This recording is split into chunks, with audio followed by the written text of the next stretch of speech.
नमस्कार,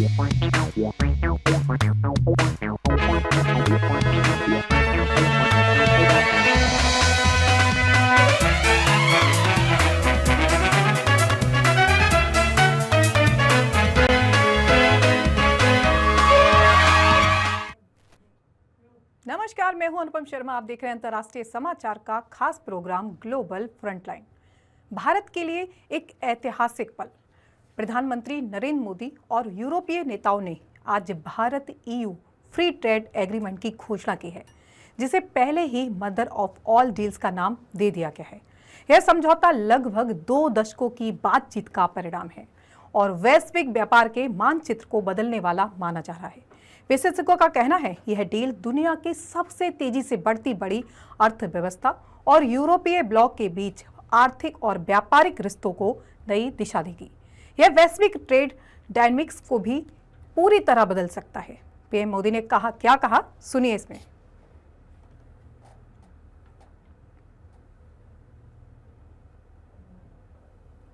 अन्य मंत्रीगण, एम्बेसडर्स, सीईओज, सम्मानित अतिथिगण, अन्य सभी महानुभाव, देवी और सज्जनों, एनर्जी वीक के इस नए एडिशन में गोवा में दुनिया के करीब 125 देशों के प्रतिनिधि जुटे हैं। आप एक एनर्जी सिक्योर और सस्टेनेबल फ्यूचर पर चर्चा करने भारत आए हैं। दुनिया इस वक्त उथल पुथल के दौर से गुजर रही है। कहीं ट्रेड वॉर की आहट है तो कहीं जंग के बादल, कहीं इतिहास बदल रहा है तो कहीं भविष्य को लेकर सख्त फैसले किए जा रहे हैं। इसी बीच भारत और यूरोप के बीच वो ऐतिहासिक डील हुई है जिसे दुनिया मदर ऑफ ऑल डील्स कह रही है और जो वैश्विक ताकतों का संतुलन बदल सकती है। इन सब खबरों पर करेंगे हम फिलहाल विस्तार से चर्चा। पहले एक नजर आज की हेडलाइंस पर। ट्रंप की टैरिफ धमकियों पर यूरोप ने जताई ताकत। 27 देशों ने वैश्विक ट्रेड में पावर शिफ्ट दिखाया। अमेरिका ईरान तनाव बढ़ा। यूएई ने ईरान पर किसी भी सैन्य कार्रवाई के लिए अपना एयर स्पेस बंद किया। ग्रीस में मिले 4 लाख साल पुराने लकड़ी औजार, मानव इतिहास की समझ में बड़ा बदलाव। भारत ने यूएन में पाकिस्तान को लताड़ा। ऑपरेशन सिंदूर पर झूठे दावों की पोल खोली। फ्रांस में बच्चों की सुरक्षा को लेकर सोशल मीडिया पर बड़ा प्रतिबंध लागू किया गया है। डिजिटल दुनिया में सख्त कदम। खबरें अब विस्तार से। जिसे ट्रंप की टैरिफ धमकियों से चीन से भारत तक पूरा देश हिल गया था, उसी को यूरोप ने दिखा दिया आईना। एकजुट 27 देशों ने पलट दी वैश्विक ट्रेड जंग की दिशा। डोनाल्ड ट्रंप एक ऐसा नाम जिसने अपने कार्यकाल में टैरिफ को हथियार बना दिया। चीन हो या भारत, मैक्सिको हो या कनाडा, ट्रंप की एक घोषणा से बाजार हिल जाते थे, सरकारें बैकफुट पर आ जाती थीं और वैश्विक व्यापार में तनाव फैल जाता था। लेकिन इस बार कहानी बदल गई। जिस ट्रंप की टैरिफ धमकियों से एशिया से लेकर लैटिन अमेरिका तक देश सहमे रहते थे, उसी को यूरोप ने आईना दिखा दिया, और वो भी बिना शोर, बिना डर, पूरी एकजुटता के साथ। देखिए यह रिपोर्ट। 27 देशों ने कैसे पलट दी वैश्विक ट्रेड जंग की दिशा। 27 देशों ने पलट दी वैश्विक ट्रेड जंग की दिशा। ट्रंप की अमेरिका फर्स्ट नीति का सबसे बड़ा औजार रहा है। इंपोर्ट टैरिफ बढ़ाओ, दबाव बनाओ और सौदे मनवाओ। इसी रणनीति के तहत अमेरिका ने यूरोपीय यूनियन के कई उत्पादों पर 10% टैरिफ लगाने या सख्त करने के संकेत दिए। मकसद साफ था, यूरोप को झुकाना और व्यापारिक रियायतें हासिल करना। लेकिन यूरोप ने डरने से इनकार कर दिया। यूरोपीय यूनियन के 27 देशों ने एक सुर में जवाब दिया। ना कोई अलग बोला, ना कोई पीछे हटा। यूरोप ने अमेरिका को साफ संदेश दिया, अगर टैरिफ लगाए गए तो जवाब छोटा नहीं होगा। यही चेतावनी मीडिया में ट्रेड बाजूका के नाम से सामने आई। हम आपको इन सब के बारे में बताएंगे कि क्या था ट्रेड बाजूका। ये सिर्फ बयानबाजी नहीं थी, यूरोप की तैयारी थी। अमेरिकी टेक कंपनियों पर भारी टैक्स, अमेरिकी कृषि उत्पादों पर जवाबी शुल्क, ऑटो और इंडस्ट्रियल सेक्टर को निशाना, फाइनेंशियल सर्विसेज पर कड़े नियम, यानी सीधा हमला अमेरिका की अर्थव्यवस्था की नसों पर। ट्रंप क्यों पीछे हटने को मजबूर हुए? यहीं से तस्वीर पलटी। 27 देश एक दीवार।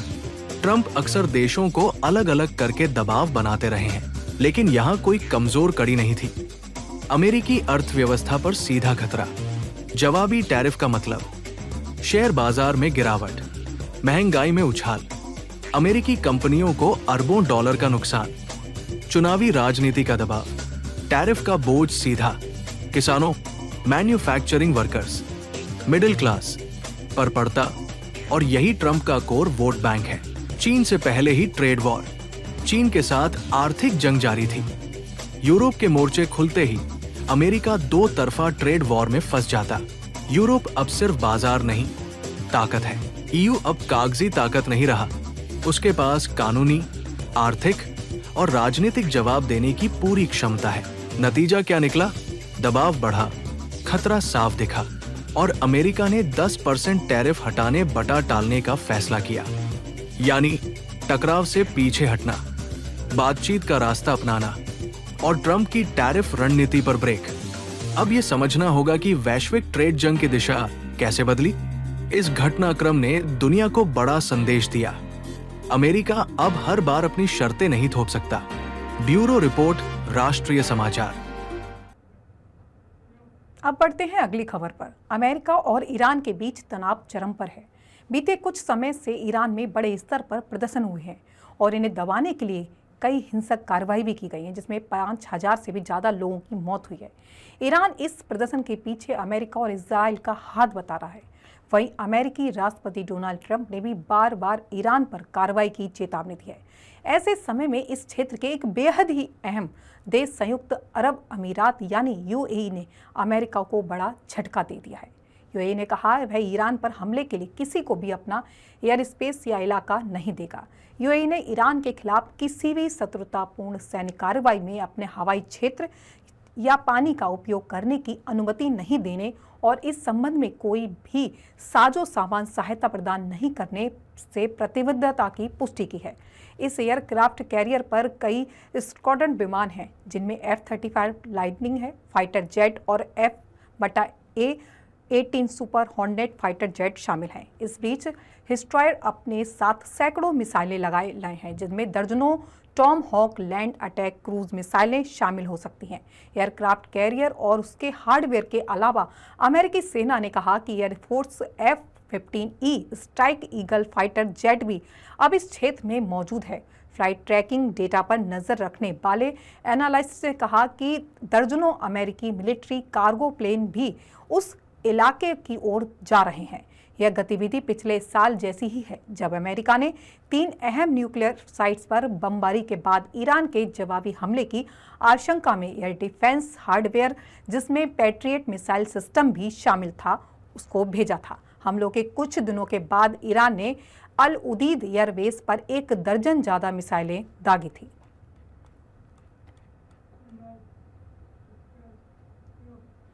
इतिहास की समझ बदलने वाली खोज सामने आई है। ग्रीस में मिले हैं 4,30,000 साल पुराने लकड़ी के औजार। वैज्ञानिकों ने कहा कि यह चौंकाने वाली बात है कि मानव सभ्यता की कहानी अब तक पत्थर से शुरू मानी जाती थी, लेकिन ग्रीस से आई एक खोज ने इतिहास की किताबों में बड़ा संशोधन जरूर कर दिया है। ग्रीस में पुरातत्व को करीब 4,30,000 साल पुराने लकड़ी के औजार मिले हैं, जो अब तक की सोच से कहीं ज्यादा उन्नत तकनीक की ओर इशारा करते हैं। वैज्ञानिकों के अनुसार खुदाई के दौरान लकड़ी से बने औजार मिले हैं। काटने और घिसने के स्पष्ट इसमें निशान जो हैं देखे जा सकते हैं। योजनाबद्ध तरीके से आकार दी गई लकड़ी है, प्राकृतिक टूट फूट नहीं है, बल्कि मानव हस्तक्षेप के सबूत हैं इन औजारों में। ये औजार इतने पुराने हैं कि उन्हें आधुनिक मानव से भी पहले के इंसानी पूर्वजों से जोड़ा जा रहा है। अब तक यह माना जाता था कि प्राचीन मानव सिर्फ पत्थर के औजार इस्तेमाल करते थे या लकड़ी जैसे नाशवान पदार्थ समय के साथ नष्ट हो जाते थे। इतनी पुरानी लकड़ी का बच पाना लगभग असंभव है, लेकिन ग्रीस की यह खोज बताती है कि प्राचीन इंसान लकड़ी को समझता था, उसकी प्रोसेसिंग जानता था और उसे तकनीकी के तरह इस्तेमाल करता था। आइए जानते हैं क्यों है यह खोज पूरी दुनिया के लिए है। क्योंकि मानव विकास की टाइमलाइन बदल सकती है। टेक्नोलॉजी की शुरुआत को लेकर नई बहस छिड़ सकती है। यूरोप में इंसानी पूर्वजों की समझ और गहरी होगी। यह खोज साबित करता है कि लकड़ी जैसे साधारण मटेरियल भी प्राचीन तकनीकी का हिस्सा थे। अब सवाल उठता है कि क्या ऐसे लकड़ी के औजार और जगहों पर भी मिल सकते हैं।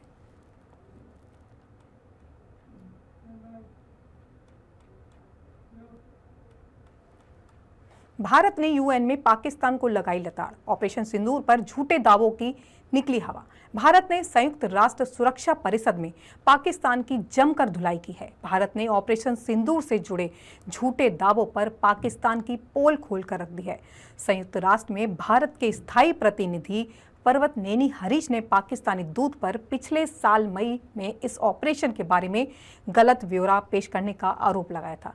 हरीश ने पाकिस्तान को कानून के शासन पर विचार करने की सलाह भी दी थी। हरीश ने कहा था कि तथ्य स्पष्ट है कि पाकिस्तान समर्थित आतंकवादियों ने अप्रैल 2025 में पहलगाम में क्रूर हमला किया था, जिसमें 26 निर्दोष नागरिक मारे गए थे। संयुक्त राष्ट्र सुरक्षा परिषद ने खुद इस निंदनीय आतंकी कृत्य के अपराधियों को जवाबदेह ठहराने और न्याय के कटघरे में लाने की मांग की थी। भारत ने ठीक यही किया। हमारी कार्रवाई सोच समझकर तनाव ना बढ़ाने वाली और जिम्मेदार थी, जिसका उद्देश्य केवल आतंकवादी ढांचे को नष्ट करना और आतंकवादियों को निष्क्रिय करना था। पर्वत नेनी हरीश ने कहा कि 9 मई तक पाकिस्तान भारत पर हमलों की धमकियां दे रहा था, लेकिन 10 मई को पाकिस्तानी सेना ने भारतीय सेना को सीधे फोन किया और लड़ाई रोकने की गुहार लगाई। पाकिस्तान की ओर से संघर्ष में विजयी होने के नैरेटिव को खारिज करते हुए हरीश ने जोर दिया कि भारतीय ऑपरेशन से कई पाकिस्तानी एयरबेस को भारी नुकसान पहुंचा, जिसमें नष्ट रनवे और जले हुए हैंगर शामिल हैं। तस्वीरें सार्वजनिक डोमेन में उपलब्ध हैं।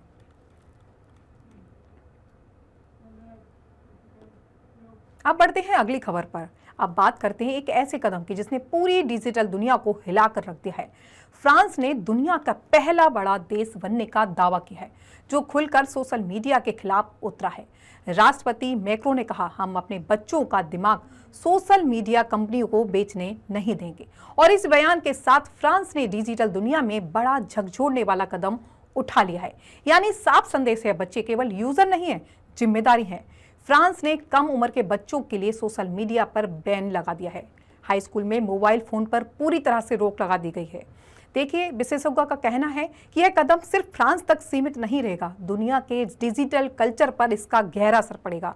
सोशल मीडिया कंपनियों को बच्चों की सुरक्षा, डेटा प्रोटेक्शन को लेकर गंभीर होना पड़ेगा। सवाल उठता है, क्या भारत और अन्य देशों को भी इस मॉडल को अपनाना चाहिए? क्या ऑनलाइन सुरक्षा और बच्चों की आज़ादी के बीच संतुलन संभव है?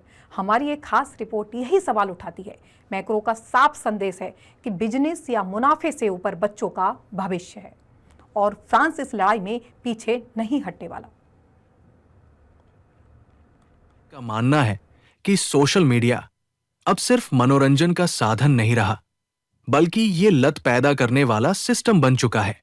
सरकार का आरोप है कि सोशल मीडिया के एल्गोरिदम बच्चों के दिमाग को कंट्रोल और कंडीशन कर रहे हैं, जहां हिंसा, अश्लीलता और फेक कंटेंट तक पहुंच बेहद आसान हो गई है। इसके गंभीर नतीजे सामने आ रहे हैं। बच्चों और किशोरों में एंजाइटी, डिप्रेशन और अटेंशन डिसऑर्डर तेजी से बढ़ रहे हैं। राष्ट्रपति इमैनुअल मैक्रों के शब्दों में ये आजादी नहीं, दिमाग का शोषण है। फ्रांस का ये फैसला सिर्फ एक देश की नीति नहीं माना जा रहा, बल्कि इसे पूरी दुनिया के लिए एक बड़ा संकेत समझा जा रहा है। ये कदम सीधे सीधे ग्लोबल डिजिटल कल्चर को चुनौती देता है। अब सवाल उठ रहे हैं, क्या दूसरे यूरोपीय देश भी फ्रांस का रास्ता अपनाएंगे? क्या मेटा, टिकटॉक और इंस्टाग्राम जैसी कंपनियों पर दबाव बढ़ेगा? और क्या बच्चों की ऑनलाइन आजादी बनाम सुरक्षा की बहस और तेज होगी? मैक्रों के इस बयान के बाद सोशल मीडिया कंपनियों में खलबली मच गई है। फ्री एक्सप्रेशन यानी अभिव्यक्ति की आजादी की दलीलें तेज हो गई है और टेक कंपनियां अब लॉबिंग और कानूनी लड़ाई की तैयारी में जुट गई है। लेकिन फ्रांस का रुख बिल्कुल साफ है, बिजनेस से ऊपर बच्चे। फ्रांस सरकार के इस फैसले को लेकर समर्थन और विरोध दोनों तेज है। समर्थकों का कहना है कि यह कदम समय की मांग है, इससे बच्चों की मेंटल हेल्थ बचेगी और डिजिटल दुनिया में अनुशासन आएगा। वहीं आलोचकों का तर्क है, ये आजादी पर हमला है और टेक्नोलॉजी से भागना किसी समस्या का समाधान नहीं। लेकिन राष्ट्रपति मैक्रो ने साफ कर दिया है, डिजिटल मुनाफे से ऊपर बच्चों का भविष्य है। और फ्रांसिस लड़ाई में पीछे हटने वाला नहीं है। ब्यूरो रिपोर्ट, राष्ट्रीय समाचार। अब खबर है चीन से। चीन ने अपने सबसे शक्तिशाली सैन्य नेताओं में से एक के खिलाफ जांच शुरू की है। मीडिया रिपोर्ट्स के अनुसार जांच देश के अंदर और बाहर भी शुरू होगी, क्योंकि आरोप भ्रष्टाचार से लेकर अमेरिका को संवेदनशील परमाणु हथियार का डेटा लीक करने तक का है। जांच चीन के सेंट्रल मिलिट्री कमीशन के वाइस चेयरमैन और पीपल्स लिबरेशन आर्मी में सबसे ऊंचे रैंक के वर्दीधारी अधिकारी जनरल झांग युक्सिया के खिलाफ शुरू हुई है। चीन के राष्ट्रीय रक्षा मंत्रालय ने कहा कि यह जांच अनुशासन और कानून के गंभीर उल्लंघन के लिए शुरू की गई है। मंत्रालय ने इस मामले में अधिक जानकारी नहीं दी है। आरोप सबसे पहले द वॉल स्ट्रीट जर्नल ने रिपोर्ट में दिए थे, जिसमें चीनी सेना के वरिष्ठ अधिकारियों के लिए हुई एक बंद कमरे की मीटिंग, उच्च स्तरीय आंतरिक ब्रीफिंग से परिचित लोगों का हवाला दिया गया था। रिपोर्ट के अनुसार झांग पर चीन के परमाणु हथियार कार्यक्रम से संबंधित मुख्य तकनीकी डेटा अमेरिका को लीक करना और प्रमोशन के बदले बड़ी रिश्वत लेने का आरोप है। द वॉल स्ट्रीट जर्नल के अनुसार यह आंतरिक ब्रीफिंग रक्षा मंत्रालय द्वारा सार्वजनिक रूप से जांच की घोषणा करने से कुछ समय पहले हुई थी। न्यूज रिपोर्ट में दावा किया गया है कि ब्रीफिंग में कई आरोपों का जिक्र किया गया था, जिसमें राजनीतिक गुच्छ बनाना, सेंट्रल मिलिट्री कमीशन के भीतर अधिकारों का दुरुपयोग करना और सैन्य खरीद में भ्रष्ट तरीकों का उपयोग करना शामिल है। चीनी अधिकारियों ने परमाणु कार्यक्रम से जुड़े किसी भी आरोप की सार्वजनिक रूप से पुष्टि फिलहाल नहीं की है। जनरल को दिए गए एक बयान में वॉशिंगटन में चीनी दूतावास के एक प्रवक्ता ने कहा कि झांग की जांच करने का फैसला कम्युनिस्ट पार्टी के भ्रष्टाचार से लड़ने के लिए पूर्ण कवरेज, जीरो टॉलरेंस दृष्टिकोण को दर्शाता है।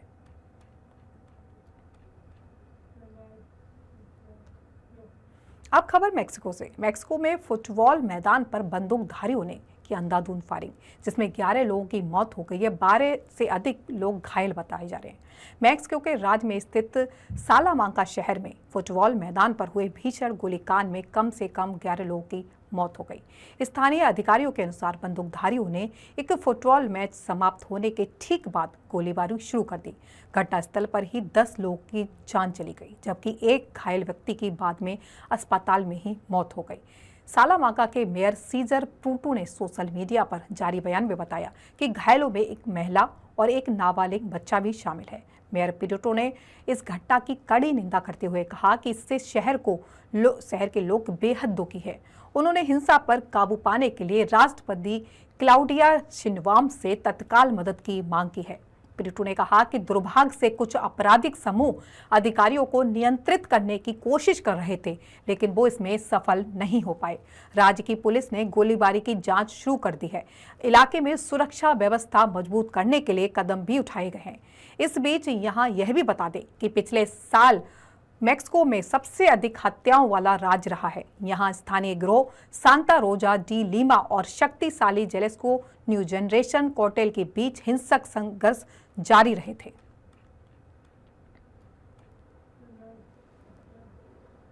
अमेरिका के बेंगोर इंटरनेशनल एयरपोर्ट पर क्रैश हुआ प्राइवेट जेट। टेक ऑफ के दौरान हुआ यह हादसा। विमान में 8 लोग सवार थे। अमेरिका में एक बार फिर विमान हादसा हुआ है। फेडरल एविएशन एडमिनिस्ट्रेशन ने बताया कि बेंगोर इंटरनेशनल एयरपोर्ट पर 8 लोगों को ले जा रहा एक प्राइवेट विमान टेक ऑफ के दौरान क्रैश हो गया।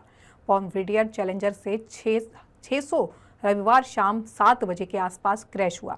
विमान में सवार लोगों की हालत के बारे में तुरंत कोई फिलहाल जानकारी नहीं मिली है। FAA और नेशनल ट्रांसपोर्टेशन सेफ्टी बोर्ड ने हादसे की जांच शुरू कर दी है। दुर्घटना तब हुई जब देश के ज्यादातर हिस्से एक बर्फीले तूफान से जूझ रहे हैं। इस बीच यहाँ यह भी बता दें कि अमेरिका के कई राज्य इस समय भयानक बर्फीले तूफान की चपेट में हैं। अमेरिका के आधे हिस्से में ओले जमा देने वाली बारिश और बर्फबारी ने कोहराम मचा रखा है। बर्फीले तूफान की वजह से ज्यादातर हवाई और सड़क यातायात रुक गए हैं। दक्षिण पूर्व में लाखों घरों और व्यवसायों की बिजली गुल हो गई है। बर्फीले तूफान की वजह से अमेरिका के ज्यादातर हिस्सों में कॉमर्शियल हवाई यातायात भी बुरी तरह प्रभावित हुई है। फ्लाइट ट्रैकर के अनुसार रविवार को लगभग 12,000 उड़ानें रद्द कर दी गई और लगभग 20,000 में देरी हुई। Philadelphia, Washington, Baltimore, north Carolina, New York और न्यू जर्सी के एयरपोर्ट भी इसमें से प्रभावित हुए हैं।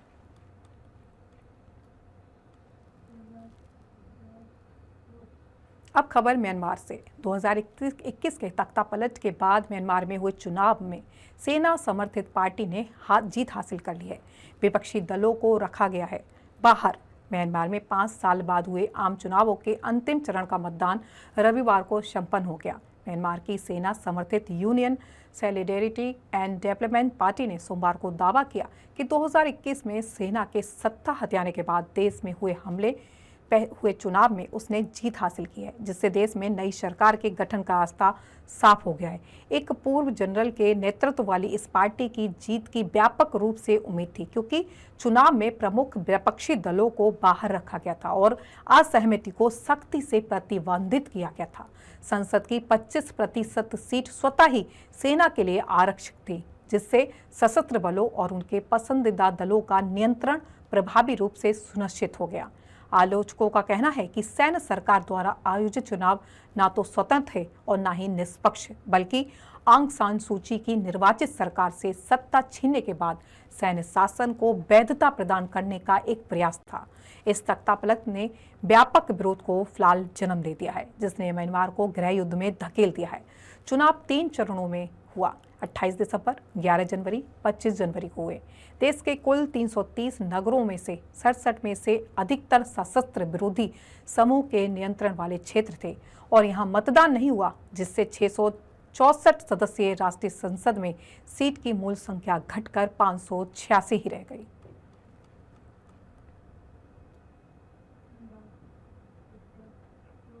अब खबर अमेरिका से। अमेरिका में हालिया हिंसा ने अब अंतर्राष्ट्रीय चिंता को जन्म दे दिया है। जर्मनी के चांसलर फ्रेडरिक मेरेज ने अमेरिका में संघीय अधिकारियों द्वारा नागरिकों पर बल प्रयोग को लेकर अपनी गंभीर चिंता व्यक्त की है। उन्होंने इसे चिंताजनक स्तर की हिंसा करार दिया। मेरेज का यह बयान मिनियापोलिस, मिनेसोटा में हाल ही में हुए 2 घातक शूटिंग मामलों के बाद सामने आया है। इन घटनाओं में संघीय एजेंटों ने नागरिकों पर गोली चलाई, जिससे उनकी मौके पर ही मौत हो गई। चांसलर ने तुरंत पूर्ण जांच की मांग की है और कहा है कि अमेरिका को स्पष्ट करना चाहिए कि बल का इस्तेमाल किन परिस्थितियों में आवश्यक था। फेडरल एविएशन एडमिनिस्ट्रेशन और नेशनल ट्रांसपोर्टेशन सेफ्टी बोर्ड की तरफ से जांच जारी है। मेरेज ने अंतर्राष्ट्रीय समुदाय के लिए भी संदेश दिया है कि अमेरिका में कानून प्रवर्तन में हिंसा की घटनाओं पर निगरानी जरूरी है। विशेषज्ञों का कहना है यह केवल आइसोलेटेड घटना नहीं है, यह अमेरिका में बरसों से जारी विवादों और संघीय अधिकारियों द्वारा बल प्रयोग पर वैश्विक चिंता को उजागर करती है। मेरेज का बयान इस बात का प्रतीक है कि अमेरिका के घरेलू सुरक्षा मामलों में अंतर्राष्ट्रीय नजरें लगी हुई हैं। मेरेज ने साफ कहा, मैं अमेरिका में इस स्तर की हिंसा को चिंताजनक पाता हूं। जर्मनी ने अपने नागरिकों को अमेरिका यात्रा के दौरान सतर्क रहने की फिलहाल सलाह भी दी है।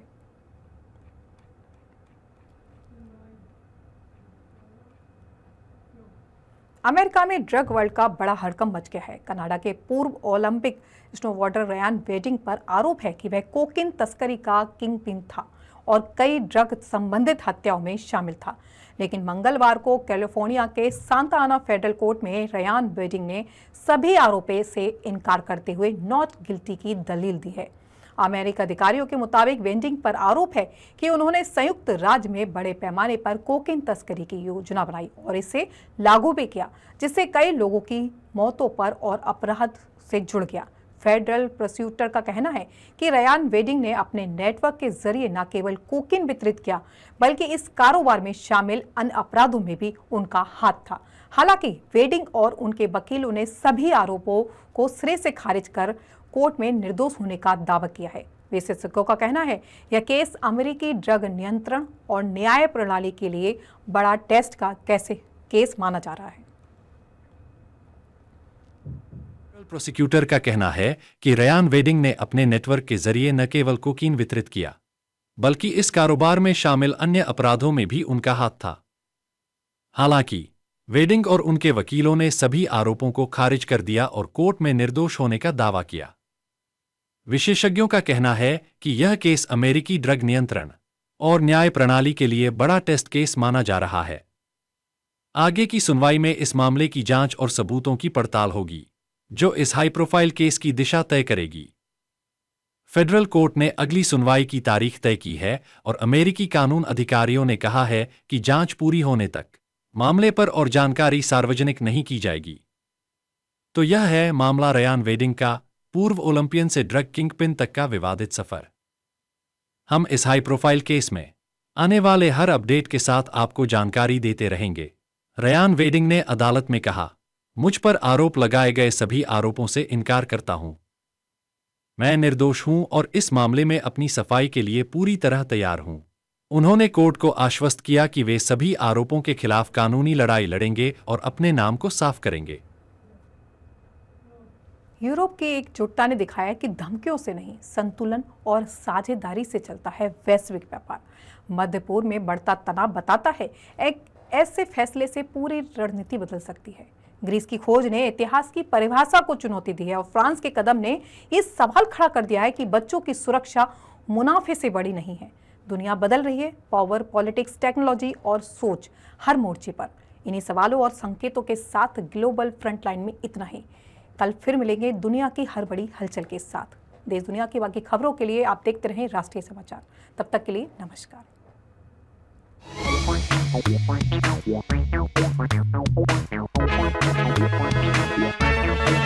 Thank you.